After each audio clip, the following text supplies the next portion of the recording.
ఎక్కడైతే పోటీ చేస్తారో వాళ్ళను ఓడగొట్టుకునే ప్రయత్నం చేస్తున్నాం. వాళ్ళ చేతులలో ఉండి వాళ్ళ చేతులలో పావులుగా మారి మన బిడ్డలను, మన బీసీ బిడ్డలను, మన ఎస్టీలను ఓడగొట్టుకునే పరిస్థితిలో ఉన్నాం.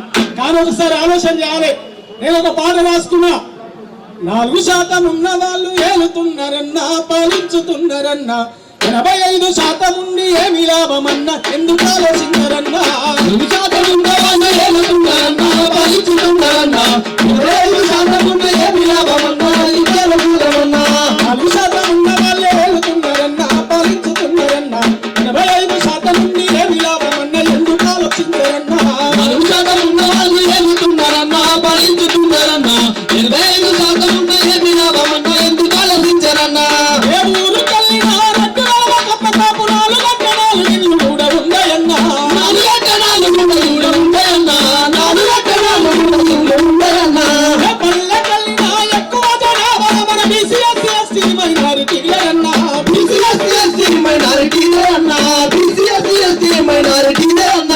అవునా కదా?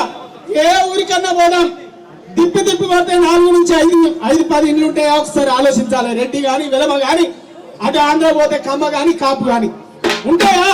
కానీ ఇవాళ మా రోజు వీరన్న చెప్పినట్టు కమ్మరి వాడు ఉంటది, కుమ్మరి వాడు ఉంటది, గొల్లవాడు ఉంటది, మాదిగవాడు ఉంటది, మాలవాడు ఉంటది.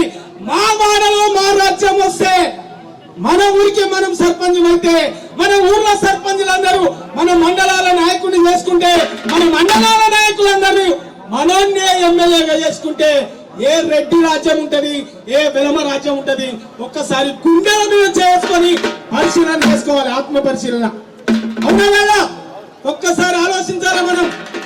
ఏ ఊరుకెళ్ళినా రెడ్డి వెలమ కమ్మ కాపు 4 గంట 4 ఇండ్లు కూడా ఉన్నాయన్నా, ఏ పల్లెకెళ్ళినా ఎక్కువ జనాభా మన బీసీ ఎస్సీ ఎస్టీ మైనారిటీలరన్నా, అధిక శాతం ఉన్న మనం మనిగి ఉండుడేంది, ఎక్కువ మంటూ వాడు ఎగిరెగిరి దూకుడేంది, ఏకమయ్యి ముందుకెళ్తే ఎదురేదిరన్న, మనకు బెదురేదిరన్న, ఎక్కువ మనేటోడే తక్కువగా లేడా, తలదించి బతకలేడా?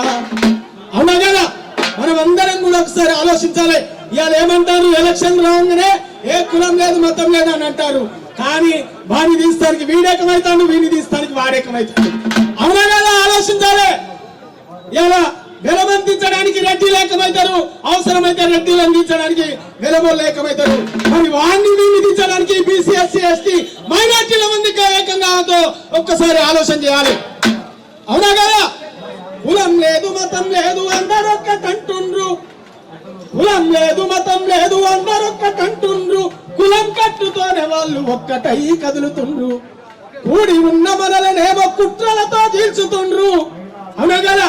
ఇలా బీసీలు ఉంటే, ఓ యాదవులు ఉంటే, ఓ బీజేపీలో యాదవ్ ఉంటాడు, ఒక బీఆర్ఎస్ లో యాదవ్ ఉంటాడు, కాంగ్రెస్ లో యాదవ్ ఉంటాడు, సిపిఎం లో, అన్ని పార్టీలలో మనోళ్ళు ఉంటారు. మనోళ్ళనే చీల్చుతారు. లాస్ట్ కు మనోళ్ళనే ఓడగొట్టి వాళ్ళే రాజ్యం వెళ్ళే పరిస్థితి చేస్తుంది. ఆలోచించాలి. కులం లేదు, మతం లేదు, అందరొక్కటంటుండ్రు. కులం కట్టుతోనే వాళ్ళు ఒక్కటై కదులుతుండ్రు. కూడి ఉన్న మననేమో కుట్రలతో చీల్చుతుండ్రు. కుక్కకు పొక్కేసినట్టు మనోళ్ళనేమో మలుపుకుండ్రు. మన వేలుతో మన కంటన పడుస్తున్నారన్నా, మన వేలుతో మన కంటన పడుస్తున్నారన్నా, మనం గానకుంట బతుకు అంధకారమైతదన్నా. కాబట్టి మనం అందరం కూడా ఆలోచించాలి. ఏదైతే మా రోజు వీరన్నా, మా వాడలో మా రాజ్యం, ఎందుకంటే స్థానిక సంస్థలు వస్తున్నాయి, రేపో మాపో సెప్టెంబర్లు అంటారు. కానీ మనం ఒకసారి ఆలోచించాలి. మా కుల గణన, మా కుల జనగణన చేసేదాకా స్థానిక సంస్థలు నడివినయం బాధ్యతని చెప్పాలి. అవునా కదా? ఎందుకంటే ఇవాళ కుల జనగణన చేస్తే మన వాటాలు తేలిపోతాయి. మనకు అధిక శాతం ఉన్న మనమే సర్పంచులం అవుతాం, మనమే జడ్పీటీసీలం అవుతాం, మనమే ఎంపీసీలం అవుతాం. రేపు వాళ్ళ రాజ్యం చెల్లది, వాళ్ళ నూకలు చెల్లయని ఇలా కుట్రవన్నీ కుల జనగణన చేయకముందే స్థానిక సంస్థలకు పోయే పరిస్థితిలో, ముందుకు పోయే పరిస్థితులు పార్టీలు అన్ని చేస్తున్నాయి.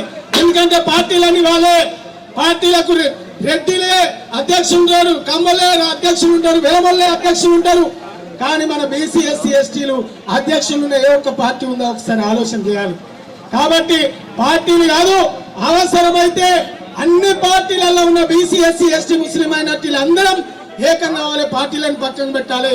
ఆ మహనీయుని కన్నా రాజ్యం కోసం మనం అందరం కూడా ముందుకు పోవాలని తెలియజేసుకుంటూ జై బీసీ, జై బీసీ, జై బీసీ, జై బీసీ.